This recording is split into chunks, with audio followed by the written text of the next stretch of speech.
Does your Windows 11 feel sluggish? Well, before you spend a dime on a new one, try these things first. Let's start with the easiest. Just restart your computer. Yeah, I know. It's the oldest tech support advice in the book, but there's a reason it's still the first thing we do. A restart can clear out programs and processes that may be slowing your computer down. Now, just click the little Windows button, find the power, the little circle with the straight line in it, and choose Restart. And if you happen to see a little orange warning sign that says there's updates to install those. We'll cover updates a little bit later, but it's important you install those. And a lot of times, that's all it takes to make your sluggish PC and behave a lot better. The next thing I want you to do is look at the startup apps. Some programs really think that they need to clock in before we even sit down. Every time Windows starts, they start too, whether or not we're going to use them. And they're sitting there just using up your memory and your processing power in the meantime. So, how to manage that? Right-click on the Start button and look for Task Manager, and then open Task Manager, and on the left-hand side, look for Startup Apps. Click the status column, and Windows will group the programs that are enabled and disabled. Enabled means the program starts with Windows. Disabled means it waits until you actually click on it and open it. If there's something you use every day and you want it ready to go, leave it alone. But if like Dropbox or Grammarly or some other program is starting every morning and you rarely use it, right-click on it and choose Disable. You're not uninstalling anything, you're just telling it, I'll call you when I need you. The fewer unnecessary programs that Windows has to load its startup, the faster it can get up and running and get to work. But a word to the wise here, don't disable something you don't recognize, okay? Without at least Googling it first. Better safe than sorry in a lot of cases. Now, let's take this idea one step further. Software has has a way of moving in and never moving out. If you have programs installed that you don't use anymore, get rid of them. So to do this, go to Settings, and then Apps, and then Installed Apps.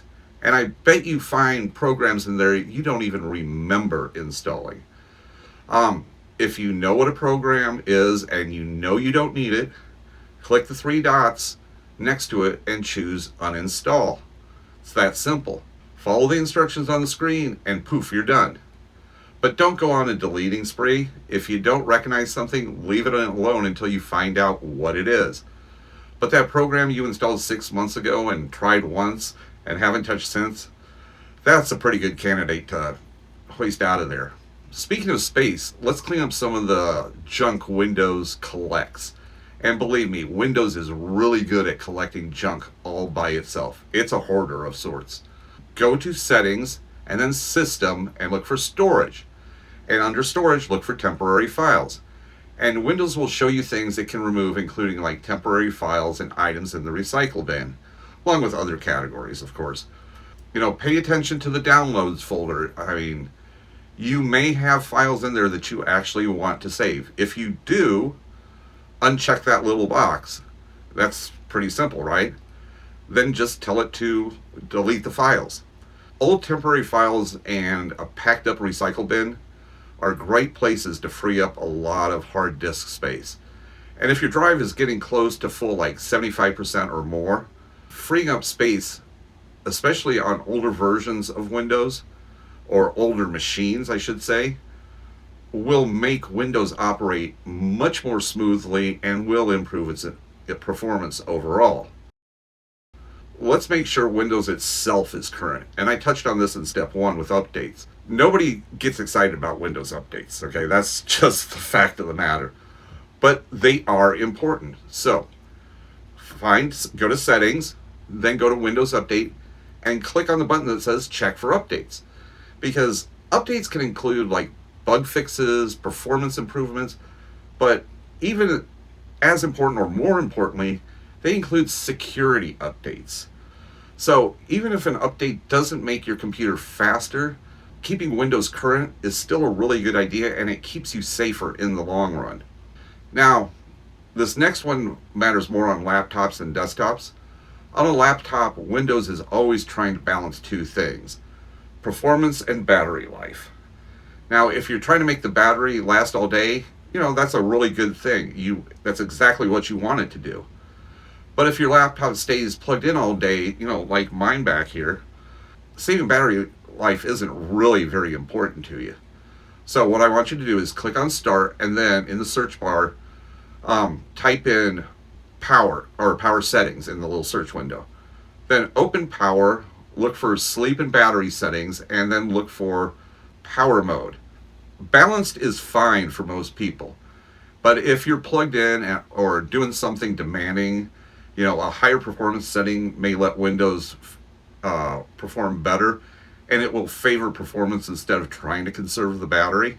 But again, this is if you're plugged in. This is not some magic turbo boost button. You're simply telling Windows that performance matters more than battery life in this case. And the trade-off is exactly what you would expect: more performance, less battery life. Pretty obvious, huh? Moving on. Windows likes a little eye candy. It likes to look pretty. Animations, shadows, fades, and transparencies all look really nice, but they also tie up a lot of system resources. And on a newer computer, you may never notice the difference if you turn these off, but I guarantee you on an older system, they're worth turning down. So what you do is right click on Start and choose System, and then look for Advanced System Settings. And under Performance, click Settings. And you could choose Adjust for Best Performance, but that shuts everything down and makes your experience look like you're back in 1998, which is not a whole lot of fun. So I prefer Custom myself. And the easiest way to adjust this is, to adjust for better performance but still make it look nice, is choose Adjust for Best Performance. That'll clear everything. Then click Custom and turn back on these two items by clicking the boxes right next to them. Show thumbnails instead of icons. That's number one. And number two is smooth edges of screen fonts. I mean, that cuts most of the extra visual effects while keeping the picture and your experience nice and looking good. Now, one more quick video change we can make. If you go to Settings and then look for Personalize and then Colors, turn off the transparency effect. It's just a little toggle switch. That's one less visual effect that Windows has to deal with, so it will improve the performance and the responsiveness almost universally across the board. So far we've been talking about cleaning up things that are supposed to be on your computer. Maybe not necessary for your use, but they're supposed to be there. Now let's make sure there isn't something running on your computer that shouldn't be there. Of course, I'm talking about malware or viruses. So what we want to do is open the Windows Security and select Virus and Threat Protection. And first, make sure that the threat protection is turned on. And then look for the button that just says Quick Scan and run a quick scan. I mean, malware and viruses can slow a computer down to a crawl. And Windows already gives you the free tool to check for it. So why wouldn't you use it?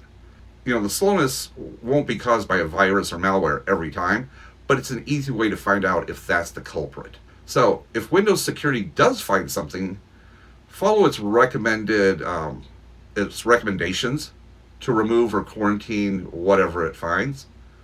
Now, that was a lot of stuff. And this does not have to turn into an all-day Saturday project, and you certainly don't need to do all these things at once.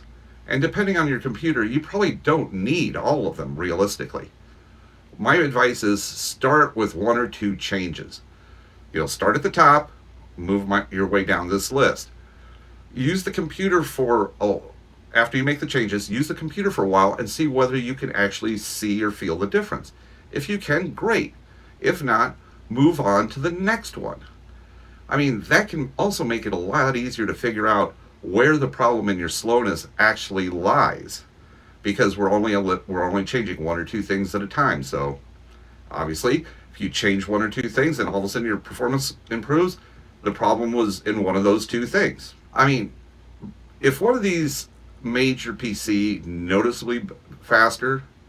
Just let me know in the comments down below which one worked for you. And until next time, this is Rico, clicking with confidence. Thanks for stopping by, and please, as always, like, subscribe, and share. TTFN, and I'll see you in the next video.